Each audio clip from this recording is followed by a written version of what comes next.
Jamani ndugu waandishi habari za wakati huu. Awali ya yote tuanze kwa kuwaomba radhi kwa kuchelewa jambo letu hii ya leo. Tulikuwa tuanze saa 4 asubuhi kwa maana saa 4 kamili, lakini kutokana na changamoto za hapa na pale tumechelewa kwa dakika kadhaa, lakini sasa tuko tayari kuanza safari yetu ya kuwapa taarifa muhimu kuelekea mechi yetu ya Ligi ya Mabingwa barani Afrika.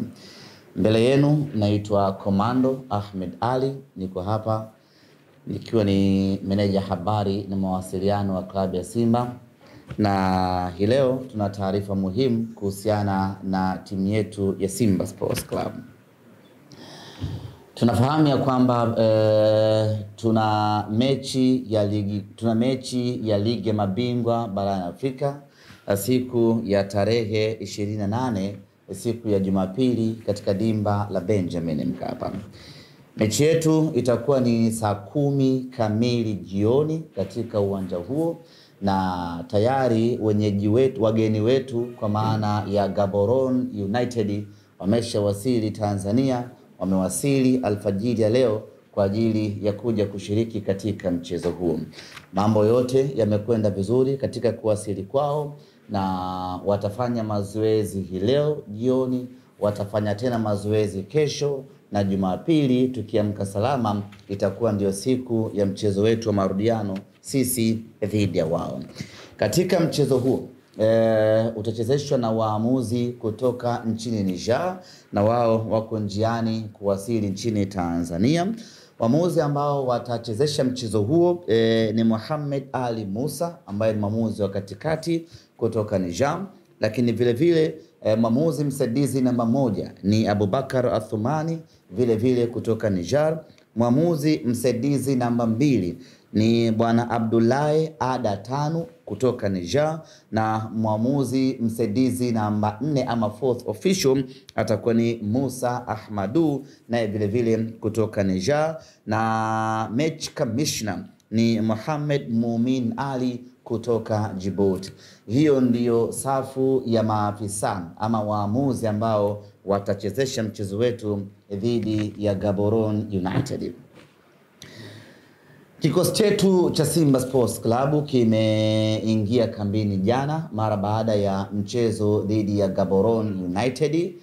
Moja kwa moja baada ya mchezo dhidi ya Fountain Gate, moja kwa moja wachezaji wakarejea kambini Mbweni kwa ajili ya kuanza programu ya mazoezi kuelekea katika mchezo wetu huu wa Jumapili. Wachezaji wetu wote ambao wamecheza mchezo wa jana wa ligi kuu ya NBC wote wako timamu, hakuna yote ambaye alipata majeraha. Na kwa kusema hivyo maana yake ni kwamba majeruhi ambao bado tuko nao mpaka hivi sasa na wataukosa mchezo wa Jumapili ni Mohamed Bajaber pamoja na Abdulrazak Hamza. Hao ndio pekee ambao ni mpaka sasa majeruhi, lakini wengine wote waliosalia wako vizuri na wako tayari kwenda kuitumikia Simba katika mchezo wetu wa Jumapili wa Ligi ya Mabingwa barani Afrika. Kuelekea katika mchezo huo tumepokea maelekezo, tumepokea barua kutoka shirikisho la kandanda kutoka shirikisho la kandanda barani Afrika CAF, la kutupa adhabu Simba Sports Club ya kutoingiza mashabiki katika mchezo wetu dhidi ya Gaborone United. Taarifa hizi zimezungumzwa kwa muda mrefu, lakini hii leo niko hapa kuwathibitishia waandishi wa habari na kuwatangazia wanasimba ya kwamba mechi yetu dhidi ya Gaborone United mashabiki hawataruhusiwa kuingia uwanjani, ikiwa ni kuitumikia adhabu ambayo tumepewa na CAF. Nakumbuka vema msimu uliomalizika wa mashindano ya kimataifa tulipata adhabu ama tulipewa adhabu ya kufungiwa mashabiki wasiingie uwanjani kwenye mechi yetu dhidi ya Constantine, na hii ni baada ya kutokea vurugu kwenye mechi yetu dhidi ya Sfaxien. Na CAF waliweka wazi kwamba tumefungiwa mechi moja dhidi ya Constantine, lakini endapo kosa hilo likijirudia tena ndani ya kipindi cha miezi 12, tutafungiwa tena mechi nyingine. Kwa hiyo tulikuwa tumefungiwa mechi 2-1. Adhabu ya kwanza ilikuwa ni kutoingiza mashabiki kwenye mechi ya Constantine. Lakini endapo tungerudia kosa jingine kama lile, tungefungiwa tena mechi inayofuata. Bahati mbaya, baada ya kuitumikia adhabu ile dhidi ya Constantine, mechi iliyofuata dhidi ya Al-Masry tukafanya tena kosa jingine, na hivyo adhabu yake imekuja kutoka sasa, na adhabu hiyo tutakosa mashabiki katika mechi yetu dhidi ya Gaborone United. Nini kilifanyika ama nini kilitokea katika mchezo ule dhidi ya Al-Masry? Yuko shabiki mmoja aliingia uwanjani wakati mechi inaendelea, lakini vile vile majukwaani tuliwasha zile smoke bombs, wote tunazifahamu, nyekundu fulani zile huwa tunaziwasha mechi zinapokuwa zinaendelea. Makosa hayo mawili yametuweka matatizoni na tumepewa adhabu ya kutoingiza mashabiki katika mchezo wetu dhidi ya Gaborone United. Lakini haijaishia tu kwenye adhabu hiyo ya kutoingiza mashabiki, imekwenda sambamba na faini ya dola 50,000 sawa na shilingi milioni 120 fulani hivi kwa kosa hilo ambalo tumelifanya. Sasa basi, rai yangu ni moja kwa mashabiki wa Simba, ambao hii ni maagizo kutoka kwa viongozi wa Simba Sports Club. Ndani ya kipindi cha muda mfupi tumeathirika mara 2 kucheza mechi bila mashabiki. Kwetu hili Simba Sports ni pigo kubwa kweli kweli, na ni adhabu kali yumizayo. Lakini hii tunaweza tukaepukana nayo sisi mashabiki wa Simba kama tukiamua kurejea kwenye misingi yetu halisi ya ushabiki wetu ambao tumeuzoea. Nichukue nafasi hii kuwahasa, kuwaomba na kuwaonya mashabiki wa Simba tuachane na vitendo vya vurugu, kwa sababu vinatuathiri klabu yetu moja kwa moja. Kwanza, tunakosa nafasi ya kwenda kuiangalia Simba kwenye mechi muhimu kama hii dhidi ya Gaborone.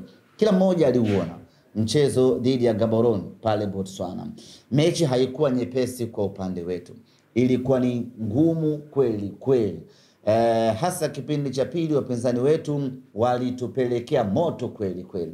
Sasa mechi ya marudiano, mechi ya nyumbani, unahitaji faida ya kuwa nyumbani na faida ya mashabiki wako, ili kuweza kuwa overcome mashabiki wako, kuwa overcome wapinzani wako. Unakwenda kucheza mechi hiyo muhimu bila ya mashabiki wako. Unaweza kuona ni pengo kiasi gani, lakini ina faida kubwa kweli kweli kwa mpinzani wetu ambaye tunakwenda kukutana naye. Kwa hiyo tayari tumejikaanga wana Simba na mafuta yetu wenyewe kwa vitendo vya dakika chache mno ambavyo tumevifanya kwenye mchezo dhidi ya Al-Masry. Kwa hiyo rai yangu wana Simba, kwanza hili lianze ulinzi wa wenyewe kwa wenyewe, kwa sababu wanaowasha zile fireworks tunakaa nao majukwani. Ukishamuona mtu ana dhamira ya kuwasha fireworks, mkataze hapo hapo na mpokonye.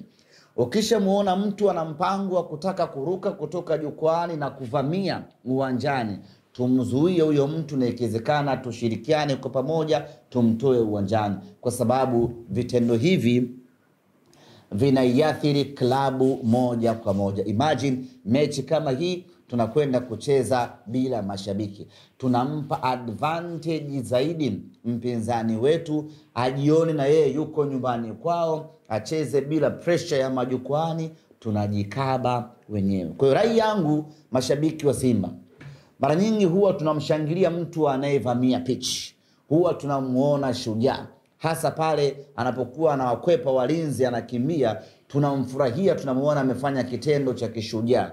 Kiuhalisia ni kwamba anafanya kitendo cha hovyo ambacho kinakuja kuiathiri klabu yetu, na mfano wake ni huu ambao tunauona hii leo. Kwa hiyo hawa watu ambao wanavamia uwanjani, wanavamia kwenye pitch, ni watu ambao sisi mashabiki wa Simba kwanza tunapaswa kuwadhibiti majukwaani, lakini vile vile walinzi wa uwanjani kwa maana ya stewards tunatakiwa kuongeza umakini. Haiwezekani mtu mpaka anatoka juu, anashuka, anaingia mpaka uwanjani bila kuonekana ama kuzuiliwa.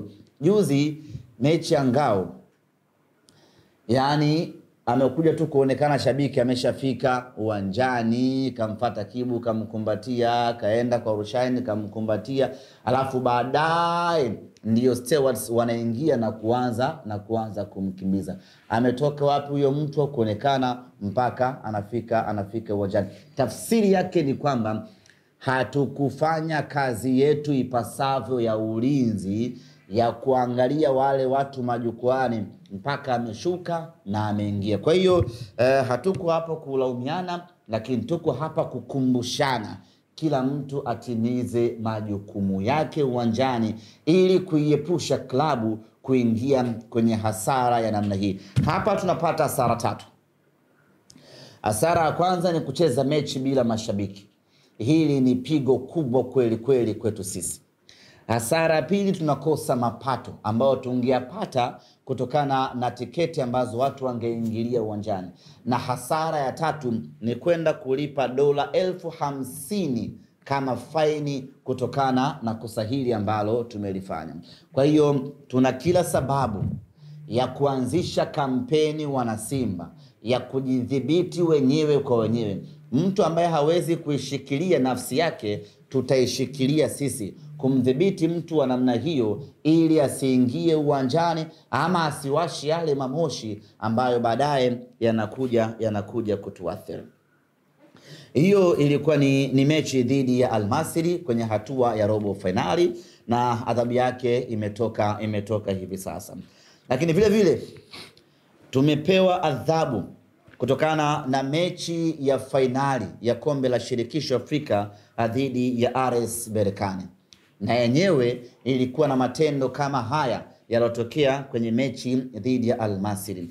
Huku vile vile tuliwasha zile fireworks ambalo ni kosa, lakini kulikuwa kuna vitendo vingi vya vurugu za hapa na pale, ambapo kwa ujumla wake kwenye mechi ya finali tumetozwa faini ya shilingi ya dola 35,000.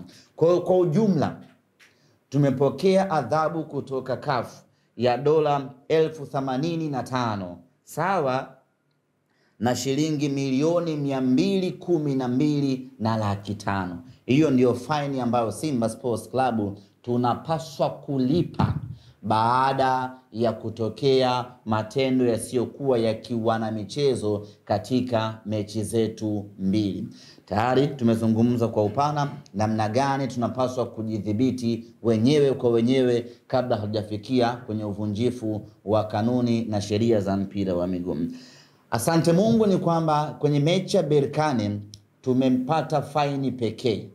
Hatukufungiwa mashabiki kuingia uwanjani. Kwenye mechi Al Masry tumepigwa faini na mashabiki kutoingia uwanjani. Kwa hiyo tunaitumikia adhabu hii ya kutoingiza mashabiki uwanjani kwenye mechi moja pekee, mechi dhidi ya Gaborone United. Lakini kwa kuwa ndani ya kipindi cha muda mfupi tumefanya makosa mara 3 katika mechi 3 tofauti, maana yake ni kwamba kuanzia sasa CAF watakuwa macho na sisi kweli kweli kwenye mechi zetu, kwa sababu wameshatuingiza kwenye listi ya timu zenye mashabiki ambao wanafanya vitendo visivyokuwa vya kiungwana. Hivyo kwenye mechi zetu watakuwa wanatupia jicho kweli kweli kuangalia, je, Simba Sports Club atabehave kama ambavyo wanafanya ama kuna mabadiliko ambayo wameyapata. Kwa hiyo tuna kila sababu katika mechi zinazokuja tuoneshe ustaarabu, uungwana wa kiwango cha hali ya juu kweli kweli, ili kuwaonesha CAF ya kwamba kuna mabadiliko makubwa ambayo tumeyapata ama kuna somo kubwa tumelipata kutokana na adhabu ambayo wametupatia. Kwa hiyo nichukue nafasi hii ndugu zangu wana Simba kuwaomba kuwakumbusha na kuwaonya vile vile ya kwamba kuanzia hivi sasa tunapaswa kuchukua taswira mpya kwenye eneo letu la ushabiki ili kuepuka kupata adhabu za namna hii, adhabu ambazo zinatuathiri kwa namna moja ama kwa namna nyingine. Kutokana na adhabu hizo hasa za faini ambazo tumepigwa, tumekuwa tukipokea maombi na maoni mbalimbali kutoka kwa mashabiki wetu wakisema ya kwamba hili ni kosa letu, tunawajibika kuungana na klabu kwenye kulimaliza hilo kosa. Kwa maana ya kwamba mashabiki wametaka na wenyewe kuwa sehemu ya kupata maumivu ya makosa haya ambayo tunayapitia klabu ya Simba. Na maumivu yenyewe ni kuibeba faini ambayo tumetozwa na shirikisho la kandanda Afrika CAF, ambayo ni milioni 212 sawa na dola 85,000. Kwa mantiki hiyo basi, mashabiki wa Simba Sports Club kwa mapenzi yao na kwa kutaka kuisaidia klabu yao na kwa kutaka kuwajibika kwenye makosa tuliyofanya sisi wenyewe, mashabiki wameomba na wenyewe wachangie faini ili kuipunguzia klabu mzigo. Na kwa mantiki hiyo basi, na sisi Simba Sports Club tumebariki na tumeridhia mashabiki wachangie kwa namna moja ama nyingine kwenye adhabu hii ambayo tumepewa, hususan kwenye eneo la faini. Kwa mantiki hiyo basi, natangaza hapa namba za shabiki yeyote ambaye atahitaji kutoa ama kulipa ama kuchangia faini. Kama tutampata mtu shabiki mmoja ambaye atasema mimi nitalipa milioni 200 zote hizo, hatuna mashaka, tunamkaribisha sana. Kuna watu wako vizuri kiuchumi. Unakutana tajiri kama Michael Nguli pale. Anasema kamata milioni 200 hapo, hiyo lipeni faini kafu, alafu haturudi tena makosa namna hiyo. Wako watu namna hiyo, ndio bana? Au mavala anaweza akatulipia. Kwa hiyo kama mtu yupo anataka kulipa faini yote kwa ajili ya kuisaidia na watu na mapenzi, na hii timu. Namba za lipa namba tutazitangaza kwenye mitandao yetu ya kijamii ili wanasimba waweze kutoa huo mchango. Lakini hii ina taswira mbili. Inawezekana wewe ulipanga kwenda uwanjani siku ya tarehe 28 kwenye mechi hii ya ligi mabingwa Afrika. Kile kiingilio chako ambacho ulipanga kukitoa kwenye mechi, sasa kiingilio hicho kihamishie, twende tukalipe faini ya CAF.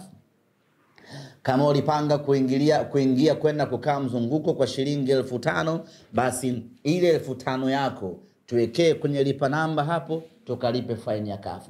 Kama ulipanga kwenda kuingia kwa platinum ya 150,000, ile 150,000 yako tuwekee humu kwenye lipa namba, twende tukalipe faini ya CAF. Kama ulipanga kwenda kukaa VIPB kwa shilingi 20,000, ile VIPB yako iweke humu kwenye lipa namba ya Simba Sports, twende tukalipe faini ya CAF. Tunataka kwa pamoja tushirikiane chini ya kampeni yetu mpya inayosema letu sote. Wote kwa pamoja, hili ni letu sote. Tumekosea pamoja na tunalazimika kwa pamoja tulibebe hili, twende tukalimalize. Lakini jambo la msingi ambalo ningependa kusisitiza kwa yule mwenye dhamira ya kutaka kuchangia kulipa faini hii, alipe kwenye namba husika ambazo tutazitoa. Usimtumie mtu mkononi, hasa kwa wale watu ambao wako nje ya nchi. Inawezekana system ya kulipa inamsumbua, akaamua kumtafuta mshikaji wake, bana nilipie. Hakikisha mtu utakayemtumia huo unamwamini kweli kweli. Otherwise fanya unachoweza kulipa, uweze kulipa kwenye lipa namba husika ya Simba Sports Club, au kwa wale ambao wako nje ya nchi tutawapa akaunti za Simba ili waweze kuingiza fedha moja kwa moja. Tunasema haya kwa sababu ya experience tuliyokuwa nayo. Wapo watu ambao sio waadilifu, mtu anapewa bana nilipie hiyo, alafu na yeye anafanya mipango yake. Ili kuepusha hayo, kila mtu alipe kwenye namba husika ya Simba Sports Club. Na kila siku from today night tutakuwa tunatoa updates mpaka sasa tumechangia kiasi gani. Lengo letu ni wanasimba tuibebe hiyo adhabu, twende tukalipe hii fine, ili kila mtu ayapate yale machungu anayotakiwa kupata, ili wakati mwingine twende tukajidhibiti wenyewe, tusifanye vitendo vya hovyo na hatimaye tusipate adhabu namna hiyo. Namba ambazo unaweza ukatia mpunga wako hapo. Tunao mtandao wa Vodacom, namba yake ni 53 06 272. Lakini tunao mtandao wa Yas ni 61 79 548, na tunao Airtel vile vile 95 45 45. Tutachapisha kwenye mitandao yetu mbalimbali ya Simba Sports ili kila mtu alipe anachoweza kulipa, tuweze kumalizana na CAF mapema. Kwa kuwa tumepewa adhabu hii ya kutoingia uwanjani siku ya Jumapili kwenda kuiona timu yetu pendwa ya Simba Sports Club, klabu ya Simba, tumeandaa utaratibu maalum almaarufu big screen kwa ajili ya kuwakusanya wanasimba pamoja na kwenda kuangalia mechi hii pamoja siku ya Jumapili. Sisi timu yetu ni ya kijamii, kwa hiyo huwa tunapenda kukutana pamoja wanasimba wote, na makutano yetu huwa ni Benjamin Mkapa. Lakini Benjamin Mkapa tumepigwa stop kuingia siku ya Jumapili, kwa maana ubaya ubwela part 2 imeanza kutuuma sisi wenyewe. Kwa hiyo siku ya Jumapili wanasimba wote wa Dar es Salaam tutakutana eneo la Mwembe Yanga kwa ajili ya kuangalia mechi kwa pamoja. Kwa hiyo yote ambaye anahitaji kukutana siku hiyo, tukutane hapo Mwembe Yanga. Tutaanza kama kawaida na burudani zetu za hapa na pale. Tutapata mziki wa kutosha pale, na muda ukifika tutakaa kwa pamoja na kuangalia mechi. Kama ilivyokuwa mechi dhidi ya Constantine, ndivyo ambavyo tunakwenda kufanya mechi hii dhidi ya Gaborone United. Na kuelekea katika mechi hiyo, tuchukue nafasi hii kuwashukuru kweli kweli Mo Kola kwa kutudhamini na kusimamia kikamilifu mpango huu wa kuandaa big screen kwa ajili ya wanasimba. Mo Kola ambaye ni mdhamini wetu Simba Sports Club amesema hayuko tayari kuona wanasimba wanakaa kinyonge siku ya Jumapili, kuona wanasimba kila mmoja anaangalia mechi nyumbani kwake, na badala yake amefanya juhudi kubwa za kuhakikisha ya kwamba wanasimba wote tunakutana Mwembe Yanga, tunaangalia mechi kwa pamoja, tunafurahi kwa pamoja, na baada hapo kila mtu anaondoka nyumbani kwake akiwa ameridhika kweli kweli. Kwa hiyo wale wote wenye dhamira ya kuja kuangalia mechi katika uwanja huo wanakaribishwa, ni bure, hakuna masharti wala kiingilio. Sharti pekee kila mwanasimba avae jezi ya Simba siku hiyo, na avae jezi mpya ya J-Root siku hiyo. Usije na jezi ya zamani Jumapili hiyo. Hilo ndo sharti pekee la kuhakikisha kwamba tunainogesha siku yetu. Na vinywaji vya Mo, jua ni kali pale Mwembe Yanga, lakini vinywaji vya Mo Kola vitakuwepo pale. Mo Kola zote, flavor zote, unajua Kuna ile ya Bungo ina unyama hiyo kaka. Lakini vile vile tutakuwa na benki ya NMB kwa ajili ya kusimamia zoezi zima la shughuli yetu hii iende sawa sawa siku hiyo.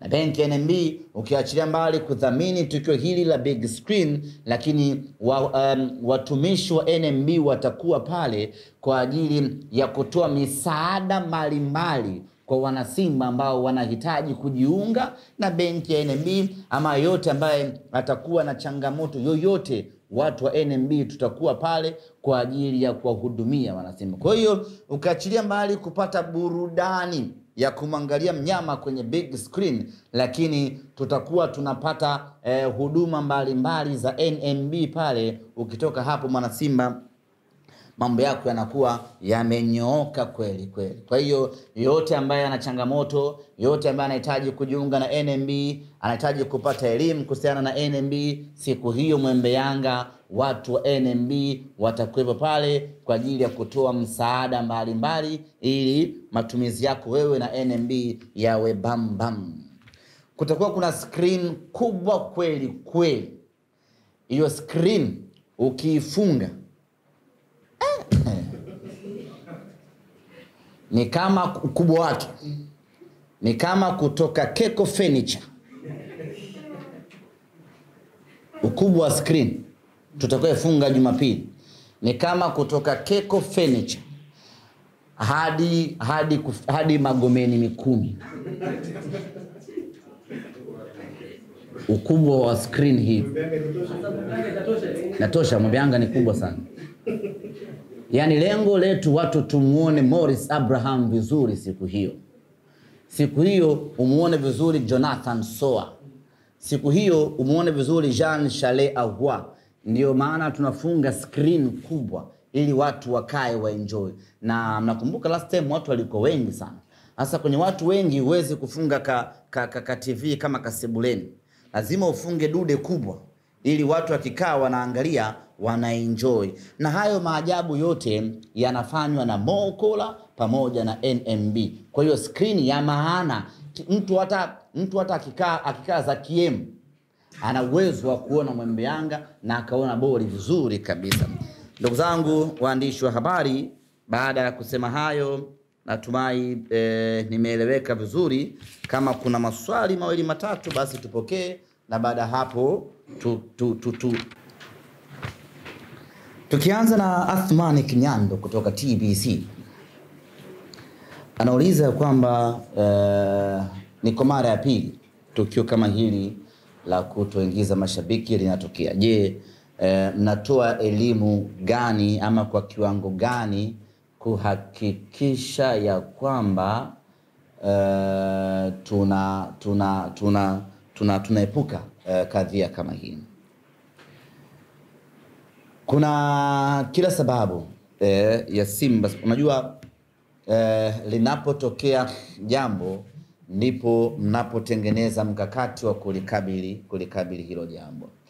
Mara ya kwanza baada ya kutokea kwenye mechi ya Al-Masry tukasema bahati mbaya, kwa sababu kwa miaka 87 tuliokuwa nayo Simba Sports Club, 89 tukio hili halikuwahi kutokea.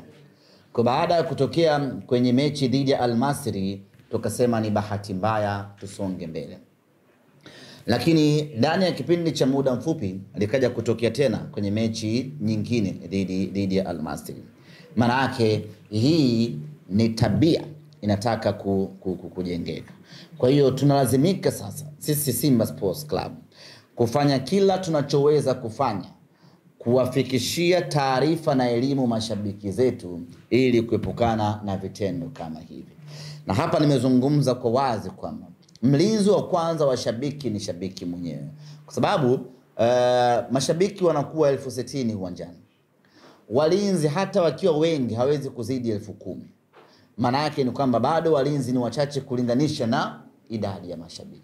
Lakini nani anaweza akamlinda shabiki wa Simba? Nani anaweza akamlinda shabiki uwanjani? Kwanza ni shabiki mwenyewe.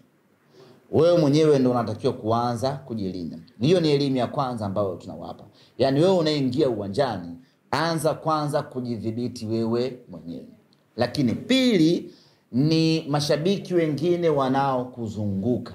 Wale pia tunawapa elimu hiyo. Unapomuona mtu anawashawashwa anataka kuingia uwanjani, ni jukumu lenu ni kumpiga konga na kumdhibiti, na mkimuona hamumuelewi mnamchukua na kwenda kumweka nje. Na kuna askari wa kutosha pale nje, wewe mchukue mpeleke nje bana, kama ndamuri huyu anataka kuingia uwanjani, au huyu ana smoke bombs anataka kuwasha, atatuharibia shughuli. Mchukue, mkabidhi afande pale, atamhifadhi mahala panapo stahili. Kwa hiyo ndio elimu ya kwanza ambao tungependa kuitoa.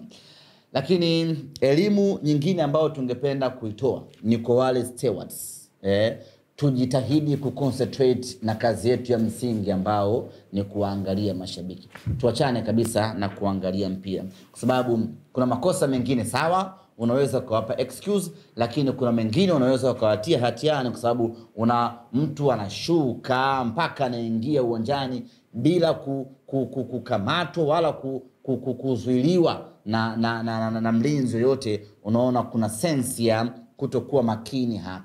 Kwa hiyo pia ni elimu nyingine ambayo tungependa kusisitiza. Lakini from now on tutaendelea kutoa hamasa, tutaendelea kutoa taarifa, tutaendelea kutoa elimu ya watu kuepukana na vitendo kama hivi. Amezungumzia kuhusiana na big screen. Kwa hapa Dar es Salaam sisi tumeandaa Mwembe Yanga, lakini watu wengine katika maeneo yao wanaruhusiwa vile vile kuandaa. Najikusanya pamoja, kama ni tawi, kama ni mtaa, kama ni nini, mnaandaa. Na sisi ukishaandaa sehemu ya kuonesha, unatupigia simu. Yote ambao wanafahamu ni mfanyakazi wa Simba, jamani, sisi watu wa Simba Kivule tutakuwa na big screen katika uwanja wa Mwembe Togwa. Kwa hiyo watu njooni tuangalie hapa. Sisi tunawasaidia kutangaza kama jamani, watu wa Simba Mkuranga, mechi ya Simba hii mtaiangalizia sehemu fulani. Na sio lazima iwe mikoani. Hata hapa Dar es Salaam, kwa wale ambao hawatoweza kufika Mwembe Yanga, kwa mfano watu wa Tegeta wanaweza wakaandaa eneo lao pale Tegeta kwa Nyuki, wakaenda wakaangalia mechi kwa pamoja, baada hapo wakaondoka. Tima ameuliza mchakato wa kocha mpya. Yes. Mchakato wa kocha mpya unaelekea vizuri. Tunamshukuru Mwenyezi Mungu. Tumeendelea na scanning yetu ya kutafuta kocha, na kama ambavyo tulitangaza awali ya kwamba kocha Hemedi Morocco atasimamia mechi hii ya Jumapili, na baada hapo kuanzia wiki inayokuja tunayo imani na matumaini makubwa tayari tutakuwa tumeshapata kocha mpya, tutamtangaza na kumkabidhi timu. Kwa hiyo tuwe na subira. Wiki hii tuiache iwe ni wiki ya kuipeleka Simba hatua inayofuata ya ligi ya mabingwa Afrika chini ya mtaalamu Hemedi Suleiman Morocco. Baada ya hapo wiki inayokuja ndio itakuwa wiki ya kuzungumzia ujio wa kocha mpya. Swala mwisho ni hali ya kikosi. Kikosi kimerejea kambini jana mara baada ya mchezo kumalizika, na vijana wako vizuri, tunamshukuru Mwenyezi Mungu. Morali, ari pamoja na mzuka ni kubwa kweli kuelekea katika mchezo huu. Tunaamini kwa ubora tuliouona jana dhidi ya Fountain Gate, kwa improvement ya kikosi cha wachezaji wetu, namna ambavyo wana shauku ya kufanya vizuri, namna ambavyo tumeona maingizo mapya yalivyoingia na kuimprove performance ya team, tunaamini kabisa tutakuwa na mchezo mzuri siku ya Jumapili, na tutakuwa na matokeo mazuri siku ya Jumapili, na hatimaye mnyama atakwenda hatua ya kwanza ya ligi mabingwa barani Afrika. Hatuna mashaka hata kidogo, na hatuoni mtu yoyote wa kumzuia mnyama asiende hatua inayofuata. Timu bora tunayo, wachezaji wazuri tunao, na kocha wa viwango vya kutuvusha hatua hiyo Hemedi Morocco tunaye. Tunachokosa ni kimoja tu, ni mashabiki wetu, lakini insha Allah tutakutana hatua ya kwanza ya ligi mabingwa barani Afrika. Asante.